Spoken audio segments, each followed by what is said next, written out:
네, 양승태 대법원장 시절에 벌어진 사법농단 사태, 이 문제가 제기된 지 4년이 지났는데요. 말끔하게 모든 게 정리가 되지를 않고 있습니다. 바로 그래서 지속적으로 문제 제기를 하고 있는 분이 한 분 계시는데 2017년에 사법농단 사건을 최초로 알렸던 바로 판사 출신의 더불어민주당 이탄희 의원입니다. 최근에도 또 목소리를 내고 계시는데요. 어떤 이야기인지 전화로 연결해서 직접 들어보겠습니다. 나와 계시죠? 예, 안녕하세요. 이찬입니다. 네, 안녕하세요, 의원님. 사법농단 문제 좀 여쭤보기 전에 판사 네네. 출신이니까 이전부터 좀 여쭤보고 싶은데요. 최근에 이제 그 법원의 몇몇 판결에 대해서 국민들이 이해를 하지 못하면서 이건 네, 좀 뭔가 문제가 있는가 아니냐라고 하는 비판이 많이 나오고 있거든요. 그렇죠. 예를 들어서 뭐 가습기 살균제 재판이라든지 뭐 이만희 신천지 총회장에 대한 뭐 무죄 판단이라든지 뭐 네. 사례가 상당히 많은데 판사 출신으로서 어떻게 지켜보고 계세요? 예전부터 제가 하는 말이 있는데요. 네, 재판이 수학이 아니거든요. 예, 그래서 법리라고 말을 하면 마치 무슨 수학 공식대로 하는 것 같이 느껴지지만 음, 실제로는 판사들이 가지고 있는 문화나 의식이나 이런 것들이 투영될 수밖에 없어요. 예, 예, 예, 그래서 이런 판결들로서 전반적인 이제 법권상의 문화나 의식이 예, 평범한 시민들과는 좀 괴리감이 크다. 그런 음. 것들이 잘 확인되는 사건들이었다고 봅니다. 그러면 그 세상 물정을 모른다라는 평가가 있는데 그 의원 맞는 거죠. 전 동의하십니까? 그런 평? 동의합니다. 네. 이건 법리의 문제가 아니라 세상 돌아가는 것에 대해서 너무 공감을 못 하고 있다. 그래서 이제 그런 전반적인 문화나 의식을 바꾸기 위한 제도적인 개혁들이 반드시 필요한 것 같습니다. 그래요. 예. 근데 이런 식으로 비판 여론이 일면 그거는 좀 그 네. 보기는 합니까? 해당 판사는 이런 분들이? 판사에 따라 조금씩 다를 것 같아요. 그래요. 알겠습니다. 최근에 나온 이야기를 보니까 다음 달에 법원 정기 인사가 있는데 네. 이 인사를 앞두고 20일까지 사표를 낸 판사 수가 80명을 넘어섰다. 이런 지금 보도가 나오고 있더라고요. 왜 이런 현상이 네, 저도 벌어지는 겁니까? 봤습니다. 근데 사실 이런 보도들은 매년 좀 반복되는 뉴스거든요. 그런가요? 예. 그리고 그중에는 이제 오보로 밝혀지는 경우들이 꽤 있어서 어허, 저는 사실은 사실인지 일단 좀 기다려 봐야 된다. 이런 생각입니다. 사표 낸 사람 숫자가 정말 이렇게 많은지를 네, 숫자 자체도 오보로 밝혀지는 경우들이 꽤 있었어요. 그래서 예. 일단은 좀 지켜보자는 입장입니다. 그래요. 근데 아무튼 이 보도를 내놓은 쪽에서는 이렇게 많은 네, 판사들이 사표를 낸 이유를 크게 네 가지로 분석을 하던데. 네, 저도 봤는데요. 예. 근데 사실 실제로 판사라는 직업은 세속적인 의미에서는 정말 좋은 직업이거든요. 예, 그렇죠. 예. 그렇잖아요. 신분 예. 보장도 되고 뭐 어떤 그럼요. 판결을 해도 비난은 받을 수 있지만 뭐 실제로 처벌받거나 이런 일은 없으니까요. 네. 그래서 어떤 이제 정치적인 동기로 사표를 내는 경우는 음. 극히 예외적이고요. 네. 대체로는 이제 어떤 이해관계 이런 것들 때문에 낼 때가 많은데 음. 그렇게 보면 이제 변호사법 개정이 이제 예정되고 있잖아요. 그래서 정관예우 금지를 위해서 이제 사건 수집의 제한이 좀 넓어지는데요. 그런 것들의 아, 영향이 아닐까 이렇게 좀 추측을 해보고 그 있습니다. 전에 법복 먹는 게 낫다. 네네. 영업을 위해서. 다만 이제 사실인지는 기다려봐야 된다 이런 말씀입니다. 그럼 요것만 좀 여쭤볼게요. 사표를 낸 네, 법관 가운데 사법농단 연루 판사가 들어가 있다라고 하는 그 이야기도 있던데 혹시 확인해 보셨습니까? 맞습니다. 그 중에서 특히 예. 임성근, 이동근 요 두 판사들이 논란이 되고 있는데요. 네. 요 두 판사들은 사실 법원에서도 예. 1심 판결을 통해서 반헌법 행위자다 이렇게 사실 공인된 사람들이거든요. 그리고 그런가요? 예. 네, 법관 탄핵이 필요하다 이런 음. 이제 법원의 대표적인 결의도 있었고요. 네. 그런데 요 두 판사들에 대해서 아무런 징계도 없이 이번에 퇴직을 하게 될 것 같아요. 그렇게 되면 이제 정관 변호사로 활동도 할 수 있고요. 예. 그래서 당연히 정관 예우도 예측이 되는 것이고 예. 또 퇴직연금도 받을 수 있고 공무단위권 제한도 안 되고 어허. 이래서 이게 굉장히 큰 논란이 되고 있고요. 예. 저희 의원실에서도 자체적으로 여론조사를 한번 해봤는데 네. 이런 비법관들 정관 변호사 활동하는 거 막아야 된다. 음. 이런 여론이 68% 네. 이렇게 나왔습니다. 허용해야 된다가 18%여가지고요. 예. 거의 4배 가까이 금지해야 된다는 여론이 높았습니다. 지금 그 의원님께서 이동근, 임성근 아예 두 판사의 실명을 네, 지금 직접 거론을 해주셨는데, 네. 그럼 이 두 판사가 사법농단 사건에 어느 정도로까지 연루가 되어 있는 거였어요? 이 사실 임성근 판사는 예. 법복을 입고 있었지만 사실상 이제 정치적인 브로커 역할을 한 판사입니다. 예, 그래요? 그리고 이제 이동근 판사는 거기에 협력해서 예. 자기 재판 내용을 바꿔주고 그 다음에 고등부장 차관급으로 승진했던 일종의 부역자고요. 예. 그 문제가 된 판결이 세월호 7시간 재판이라는 판결이에요. 예. 국민 여러분 다 기억하시겠지만 2014년 4월 16일 날 세월호 참사 당일 날 우리가 오전에 정말 아이들이 바다에 이렇게 생매장되는 과정을 봤잖아요. 네. 다들 가슴이 찢어졌는데 네.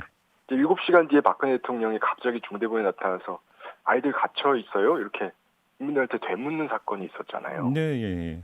그래서 이제 굉장히 국민들 공분을 샀는데 그걸로 인해서 진상규명 요구가 높아지니까 이걸 당시 김기춘 비서실장이 찍어내리기 위해서 네. 언론사 하나를 찍어서 예. 명예훼손죄로 기소를 합니다. 네. 그게 세월호 7시간 재판인데요. 예. 그 재판 내용에 개입해서 판결문을 사전에 유출하고 거기에 이제 박근혜 대통령 명예훼손 안 된다라고 써있던 거를 명예훼손 된다. 예. 다만 법리적으로 문제일 뿐이다. 이런 식으로 판결 내용도 다 고쳐버리고요. 어허. 이랬던 아주 심각한 반헌법 행위입니다. 이런 행위를 했던 판사들이고 이런 행위에 대해서는 1심 판결도 나왔던 겁니까? 예, 2020년 2월 달에 임성근 판사 판결이 선고됐는데 예. 그때 이제 재판장이 직권남용죄로 기소돼서 형사재판으로는 법리적으로 사실은 해결이 안 된다. 법리적으로 무죄다. 다만 이 사람은 헌법재판을 받아야 되는 사람이다. 헌법재판이라는 거는 이제 헌법재판소에서 하는 거잖아요. 예. 그 헌법재판소에서 재판을 받으라는 이야기는 뭐냐면 국회에서 탄핵 소추를 하라는 취지입니다. 그래서 지금 의원님께서 계속 탄핵을 그 주장을 하시는 이유 중에 하나가 여기에 있는 거군요. 맞습니다. 그러니까 이제 그 법원에서 이제 유무죄를 판단하기 위해서는 직권남용죄 부분에 있어서는 성립이 안 되니까 헌법재판소로 가야 된다. 그러려면 탄핵 절차를 밟아야 된다. 이런 말씀이시고요. 맞습니다. 그러면 다시 한번 점검하겠는데 그러면 법원에서 직권남용죄가 성립이 안 된다라는 판단은 그건 어쩔 수 없는 그럴 수밖에 없는 판단이라고 평가를 하시는 겁니까? 그건 사실 법리적인 이유인데요. 그러니까 뭐 이 사람이 한 행동이 잘못된 게 아니라던가 아니면 뭐 사실로 드러나지 않았다던가 이런 것들이 아니고요. 본인들도 이게 반헌법 행위라는 걸 사실상 인정하고 있는데 법리적으로 그렇다는 것뿐이었습니다. 그러면 제가 한번 여쭤보면 그러니까 법원에서 법관을 그 징계를 할 때는 불법임이 판결을 통해서 확인되지 않으면 징계를 아예 못하는 겁니까? 그런 건 아니고요. 근데 요 임성근 이동근 판사는 뭐가 문제였냐면 조금 더 제가 설명을 먼저 하겠습니다. 징계 제도가 두 가지로 나뉩니다. 대법원장이 할 수 있는 징계가 있고 헌법재판소 판결을 통한 징계가 있는데요.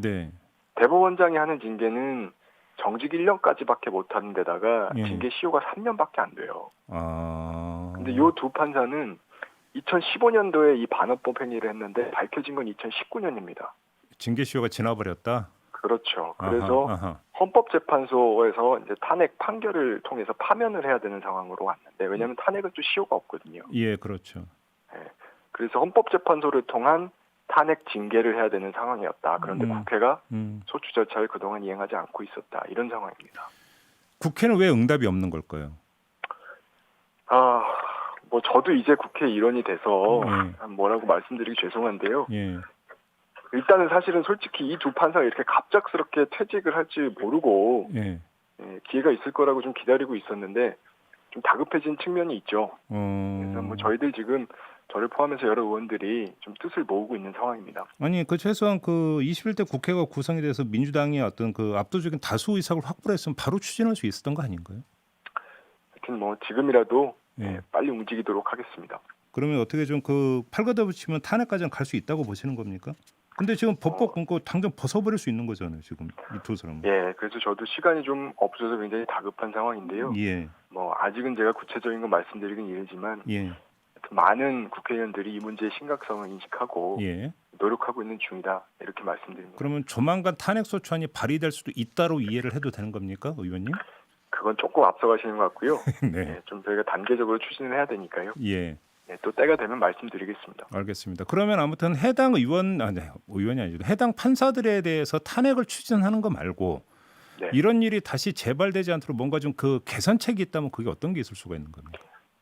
그래서 뭐 저희가 제도적으로 재판을 투명화하기 위한 여러 가지 장치들을 만들자 이런 주장을 하고 있고요. 대표적인 게 이제 재판 녹음 녹화를 의무화하자.